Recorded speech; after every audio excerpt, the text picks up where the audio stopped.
বঙ্গোপসাগরের সৃষ্ট নিম্নচাপটির প্রভাবে গত দুদিন ধরে বেড়েছে গরমের তীব্রতা। এটি দ্রুত গভীর নিম্নচাপ থেকে ঘূর্ণিঝড়ে পরিণত হবে বলে জানিয়েছে আবহাওয়া অফিস। আরও শক্তিশালী হয়ে রোববার বাংলাদেশের উপকূলে আঘাত আনতে পারে রিমাল নামের এই ঘূর্ণিঝড়টি, যার গতিবেগ থাকবে ঘণ্টায় ১০০ থেকে ১২০ কিলোমিটার। এই নিম্নচাপটি ঘূর্ণিঝড়ে পরিণত হলে এবং ঝড়টি আঘাত হানলে তা প্রবল থেকে অতি প্রবল ঘূর্ণিঝড় হতে পারে বলে আবহাওয়া অধিদপ্তরের আশঙ্কা। গত ২২ তারিখে যে ঘূর্ণিঝড় প্রাথমিক যে স্টেজ লঘুচাপ, সে লঘুচাপ সৃষ্টি হয়ে শক্তিশালী হয়ে গতকাল হয়েছিল সে সুস্পষ্ট লঘুচাপ, এবং সুস্পষ্ট লঘুচাপ থেকে সে আরও ঘনীভূত হয়ে শক্তিশালী হয়ে আজ সকাল ৬টার মধ্যে সে নিম্নচাপে পরিণত হয়েছে। নিম্নচাপ মানে ডিপ্রেশন হয়েছে। আমরা আশা করছি সে আরও শক্তিশালী হবে, আমাদের আশঙ্কা সে আরও শক্তিশালী হবে এবং আরেকটু সে উত্তর পূর্ব দিকে অগ্রসর হতে থাকবে। অর্থাৎ কোথা থেকে সে যেখানে তৈরি হয়েছে ওইখান থেকে সে এখন বর্তমানে আছে সে পশ্চিম মধ্য বঙ্গোপসাগর অঞ্চলে অবস্থান করছে, যার ল্যাটিটিউড আমরা বলে থাকি 15.1 এবং 88.5 ডিগ্রি এসে অবস্থান করছে।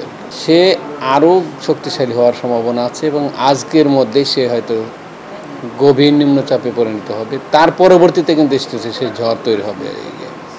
এর পরবর্তী স্টেজ হলো ঘূর্ণিঝড়, যেটাকে আমরা ট্রপিক্যাল সাইক্লোন বলে থাকি। সেই ট্রপিক্যাল সাইক্লোন আগামীকালের মধ্যে হয়ে যাওয়ার সম্ভাবনা আছে। ভীষণ নিয়ে এলো ফুলঝুরি মেগা অফার সিজন 6। এই অফারে ফ্রিজ কিনলেই পাচ্ছেন নিশ্চিত 12 সেটের আকর্ষণীয় গিফট বক্স একদম ফ্রি। ঘূর্ণিঝড়টি আরও শক্তি অর্জন করলে এর গতিপথ সম্পর্কে সুনির্দিষ্টভাবে জানা যাবে বলে জানিয়েছেন আবহাওয়াবিদ। আস্তে আস্তে উত্তর দিকে আগাচ্ছে, বাংলাদেশের উপকূলের দিকে আগাচ্ছে, শক্তি সঞ্চয় করছে। সেই বাংলাদেশের উপকূলের দিকে আমরা এখন পর্যন্ত আমাদের যে বিভিন্ন মডেল আউটপুটগুলো আছে, আমাদের যে এক্সপেকটেশনগুলো আছে, আমাদের যে অ্যানালাইসিসগুলো আছে, সে অনুযায়ী কিন্তু সে ২৬ তারিখে বাংলাদেশের উপকূলে চলে আসার সময় আগামী পরশু দিনে বিদায় বাংলাদেশে আগামী পরশু থেকে বিভিন্ন অংশে বৃষ্টিপাত শুরু হয়ে যাওয়ার সম্ভাবনা আছে। সকাল থেকে বিভিন্ন অংশে বৃষ্টিপাত শুরু হয়ে যাবে। তার পেরিফেরিয়াল অংশ, একটা সিস্টেম তো অনেক বড় একটা সিস্টেম, সেই সিস্টেমের কিন্তু অগ্রবর্তী যে অংশগুলো থাকে সে তার প্রভাবে কিন্তু বৃষ্টিপাত শুরু হয়ে যাবে। সকাল থেকেই মোটামুটি মেঘলা হয়ে যাবে, তাপমাত্রা কমে যাবে, বৃষ্টিপাত শুরু হয়ে যাবে।